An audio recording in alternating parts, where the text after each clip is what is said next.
Trataremos da democracia e aristocracia brasileira. Se a gente parar para analisar, pela história, até mesmo a origem da democracia é discutida e ela às vezes se confunde com sociedade, com Estado, esse fato do povo legislar, do povo governar e do povo julgar. Então já atribuíram a Deus, a divindades, o próprio ditador se diz Deus. Ainda hoje existem essas versões aí de Deus na Terra como governante. Então, e que ele governando em nome de Deus seria a democracia, né? Mas a democracia, ela não foi criada por Deus, ela não foi criada pelo rei, ela foi criada pela racionalidade humana, pela razão humana.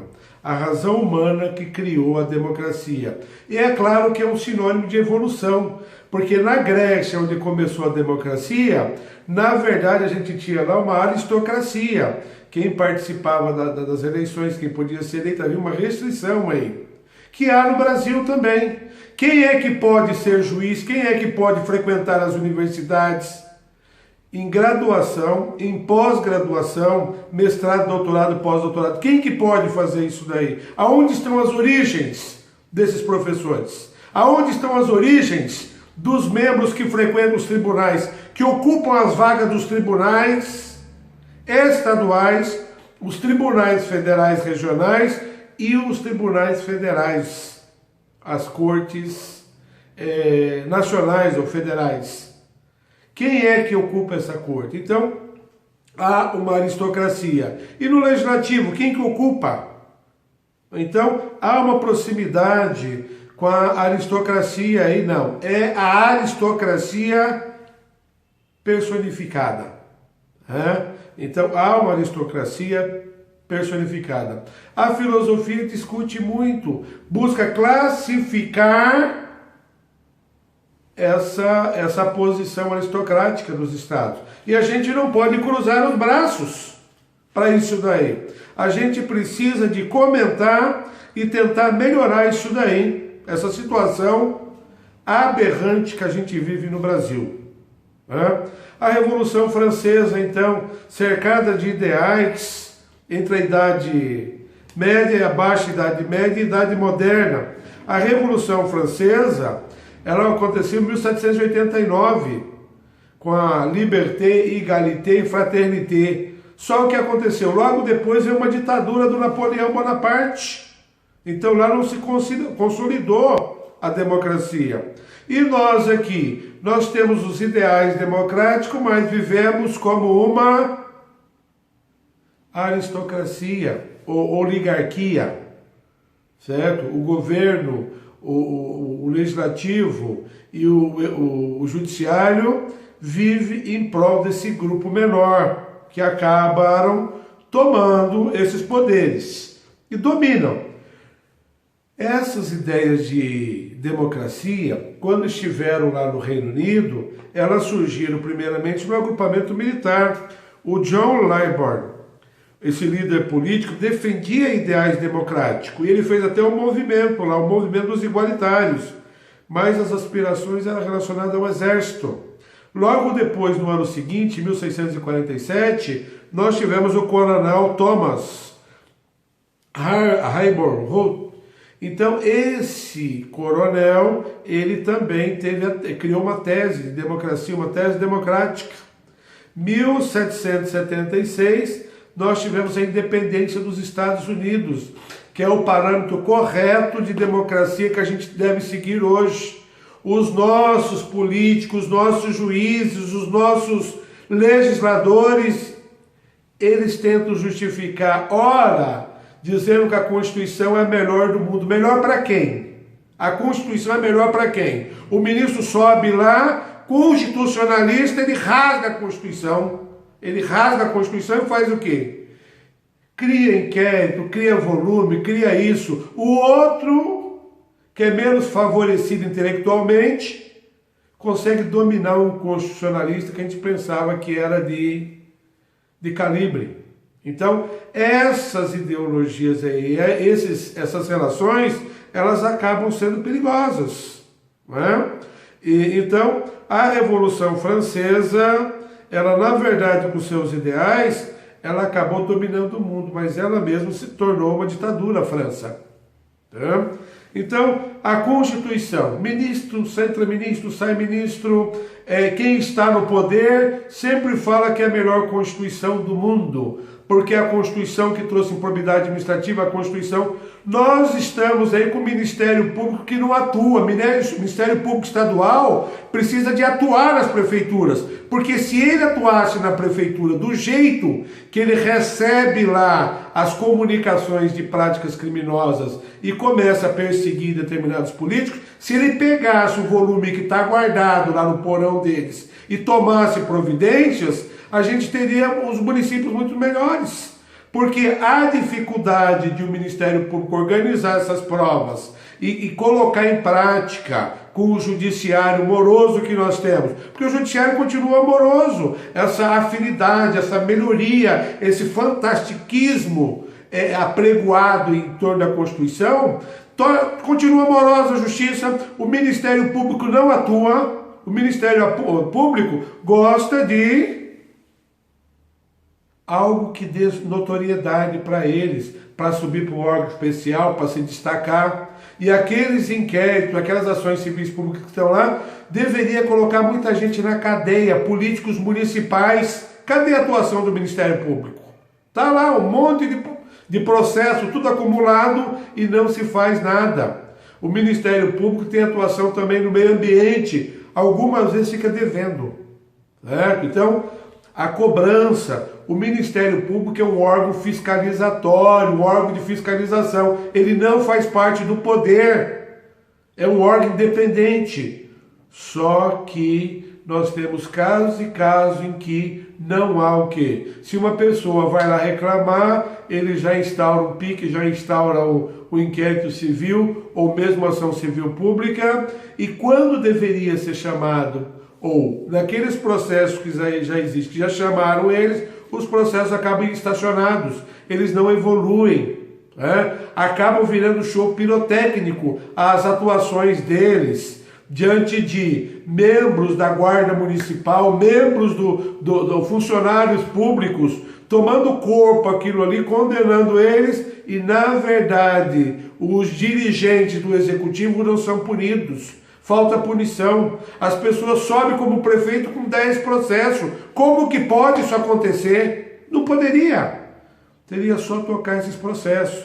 Então, até o órgão fiscalizatório pela Constituição, ele fica devendo. Certo? Cadê a cobrança? Existe cobrança ética do Ministério Público, mas não existe do Judiciário. O juiz faz o que ele quer. Temos juízes aí condenados, está na página amarela da revista Veja, cadê a providência? Eles continuam aí judicando, são juízes, só não foram para o tribunal, por quê? Porque houve uma articulação para mandar esse pessoal para as varas, para dar uma esfriada, para daqui a pouquinho eles voltarem. Vamos tomar providência, vamos tornar esse Brasil honesto, parar de pegar a Constituição e falar que a Constituição é maravilhosa, que a Constituição, eu já disse das maravilhas dela. Se acabasse o mundo, se fosse invadido por essas terrestres, e eles pegassem as constituições do mundo, ela não seria a terceira melhor do mundo, ela seria a primeira. Só que não se cumpre os dispositivos. Os dispositivos dela só se cumpre com quem está lá caído, o cachorro morto que se chuta. Eu entrei com recurso para um aposentado que teve o seu único bem de família penhorado. Os juízes ameaçaram ele de litigância de má-fé, porque não entenderam a minha pergunta jurídica no embargo de declaração, ameaçando de puni-lo. Eu digo, tem punição maior do que perder a casa? E cadê o tribunal? Mandei, está no STJ, o STJ mandou para o TJ. Cadê? Mandado de segurança, qualquer juiz pega e aprecia, qualquer ministro. Fica um ping-pong. Esse jogo aí. Eu tive um outro caso também, que a moça ficou deficiente. O juiz indeferiu, subiu para o tribunal, quando chegou no STJ, ele majorou os honorários contra essa pobre mulher. Cadê a sensibilidade? Quem que julgou isso daí? Eu queria saber quem que julgou isso daí, porque o ministro deve ter coração, né? E deve ter um conteúdo jurídico. Então são casos que revoltam. A gente vê que nem sempre os competentes, os capazes estão nos cargos. E se estão lá, tem incompetente fazendo por ele. Então o Poder Judiciário, o Ministério Público, cabe recursos, críticas nessa Constituição, o Poder Legislativo e até o Poder Executivo. O que nós estamos vendo no Poder Executivo? O Poder Executivo virou refém do Legislativo. O Poder Executivo virou refém do Legislativo pela atual Constituição. Então, o presidente da República não consegue governar nem mudar o seu ministério se não tiver aprovação do pessoal da velha política, que querem trocar algumas coisas por algumas coisas. E isso é política? Sim, desde que seja interesse político por interesse político. Envolveu cifras no meio, isso não é política, isso é roubalheira, isso é coisa de ladrão e precisa de cadeia para fazer companhia para o restante que já está preso. Então a gente precisa de uma Constituição que delimite melhor isso daí, impõe uma condição, ou vamos copiar dos Estados Unidos. Se a nossa Constituição é melhor, daqui a pouco está com 2.000 artigos, e os 5 artigos com as emendas dos Estados Unidos, é a melhor do mundo ou não? Ou não adianta falar sobre tudo, mas não fazer o que está escrito lá, descumprindo o conteúdo da Constituição. Então, a oligarquia que a gente vive no Brasil, a aristocracia, alguns grupos se apossaram do poder legislativo, do poder judiciário, e a única que sobra é a presidência da República, que agora teve uma mudança, mas tem ministros aí que é ministro desde quando nasceu, certo? É ministro do Poder Executivo Federal desde quando nasceu. Sai presidente da presidente, ele continua naquele cargo. O que nós temos aí? São pessoas dominando os cargos, é isso? Então, o que a gente vai precisar aqui é de fazer uma análise dessas famílias que estão no Poder Executivo, Legislativo, Executivo e Judiciário. A gente vai precisar de estabelecer caminhos do poder. E não existe caminho para você acessar o poder. O acesso ao poder deve ser dado a todos, e não só a uma classe de pessoas. Então, essa classe de pessoas aí, precisamos de reanalisar isso daí. São sempre os mesmos. Não abre oportunidade para outros. Eu já comentei, até a vaga de mestrado e de doutorado das universidades federais e estaduais, existe bloqueio lá. Qual que é o bloqueio? O que precisa de entrar? Vamos analisar aqui em São Paulo 300 desembargadores. Vamos analisar onde eles têm os mestrados e doutorados. Quer dizer, entra para desembargador, ganha carta branca para andar pelas faculdades. E outra coisa, não fosse só as faculdades públicas, mas as particulares também. As particulares de maior expressão, elas convocam o pessoal do poder para fazer mestrado e doutorado. Né? Então, precisaria de um levantamento do sistema. Quem que está preocupado com esse levantamento? Para que isso? Para a gente comprovar, testar que as pessoas que estão acessando as universidades, o conhecimento, são pessoas que dominam o poder no Brasil. Isso seria importante para a gente saber e ter esse número aí em mãos. Apontar a Constituição como a melhor do mundo, então, é o que eu disse, concordo se um extraterrestre de inteligência elevada encontrasse ela e iria achar que o Brasil é maravilhoso. Agora, a Constituição, na sua interpretação, ela favorece a interpretação para poder instaurar um processo, virar polícia, virar tudo que você imaginar. Certo? Esse poder não está na Constituição. E é o constitucionalista que acompanhou isso daí.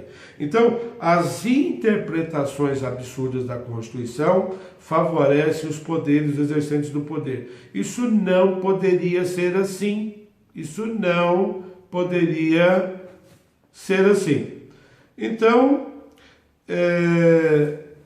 nós temos aí algumas questões de mudança de estrutura do poder, a proposta aí para o judiciário. Porque não adianta nada criticar e não ter uma proposta. Então, Qual que é a proposta de mudança? O judiciário serve, emprega-se bem para massacrar o pobre. Agora, eu já entrei com habeas corpus aí, tudo, meu habeas corpus não é apreciado, do Lula é apreciado. Qual que é o problema aí, hein, do meu cliente? Qual que é o problema do meu cliente? Que essa pessoa é mais do que ele, se deu todo esse prejuízo para o Brasil? Outra coisa, estão devolvendo o dinheiro porque existiu dinheiro aí. Não tem como voltar isso no tempo. O crime, uma vez praticado, é como fazer o quê? É como, vamos, envenenar uma água. Envenenou a água, o crime está praticado. Como tirar o veneno de uma água corrente, de um rio, de um riacho? Tem como fazer isso? Lá eles conseguiram conter a lama que acessou aquele ribeirão que acabou passando por Minas e indo para o Espírito Santo. Isso é um crime praticado, não tem como voltar atrás. Tem prova de crimes praticados? Tem. Foram condenados? Foram. Devolveram o dinheiro, encontraram a materialidade do crime? Encontraram. Por que ele é julgado na frente dos clientes dos outros, vamos colocar, e o meu também? Por que isso? Aonde que está essa prioridade? Aonde que está essa prioridade? Vai lá e indefere, habeas corpus, o ministro do Supremo indefere, porque atropelou a instância. Vai lá e decide, meu filho. Analise e decide. Seja juiz. Analise e decida o habeas corpus, o mandado de segurança. Não se acovarde. Porque a gente precisa do quê? Uma vez eu entrei com habeas corpus, foi com habeas corpus, e o tribunal estava de greve, o Poder Judiciário estava de greve nesses anos passados, esses 28 anos de advocacia. O Poder Judiciário estava de greve. Aí uma assessora do tribunal entrou em contato comigo e falou: doutor, o senhor entrou errado aí. Eu falei: eu entrei errado? Aponta para mim um juiz que esteja trabalhando, o desembargador que esteja trabalhando, para ver se eu entrei errado.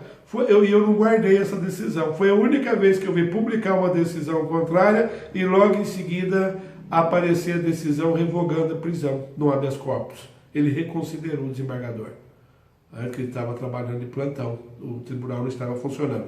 Então, vejam bem que situação. A gente está numa situação que está complicado. O juiz, depois da meia-noite, ele consegue decidir, o ministro do Supremo, ele vai lá e dá uma decisão contrária a uma regra do Senado.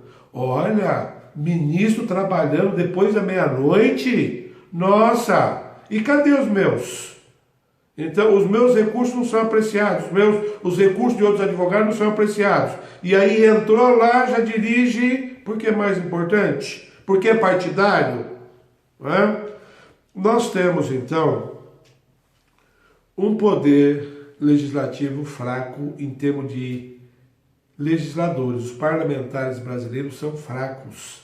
A uma parte deles, nós vimos lá naquelas comissões, eles fazem badernas. Eles não sabem nem atuar. Saber que você paga o salário dessa pessoa aí e mais tantos mil de assessores e tudo, para ele chegar lá e ficar fazendo baderninha, levantar, passar no meio, empurrando os deputados. Quer dizer, espera lá um pouquinho. É para isso que existem os deputados federais e os senadores? Ou seriam pessoas dedicadas a legislar, ser altruísta em nome do povo? Como que é isso? Então, todos os poderes merecem comentários aqui, críticas. Então, a gente não pode nem mencionar nome de ninguém aqui para não ser processado. Certo? Porque é fácil, me ofendeu, vou lá em processo. Claro que o seu processo vai andar, porque a gente sabe como que os processos andam. A gente sabe que alguns têm pernas mais rápidas do que os outros. Pegue esse caso do Senado aí, que de madrugada foi dada a decisão. Pegue um caso, vá lá então no Supremo, pegue um caso do cidadão que o ministro ficou depois da meia-noite fazendo a decisão e publicou essa decisão. Pegue lá para mim, na história do Supremo. Pegue lá para mim, vê se você vai achar. Então, precisa de mudar esse critério. O executivo precisa de ter mais força para pelo menos organizar o seu governo. Agora ficar fazendo panelinhas, aprova ou não aprova, a oposição a obstrução, que seria algo fino, a pessoa levanta e vai lá correndo na mesa para discutir, para me ofender, porque não sei o quê. Como que é isso? Como que a gente paga um salário para essa pessoa fazer isso? E como eu disse, não é só o salário. O parlamento brasileiro é um dos mais caros do mundo. Então, acompanhando a Constituição é ótima. Mas a gente paga também para esse pessoal um dinheiro bom para eles trabalharem, né? O dinheiro é bom. Então, cadê a qualidade?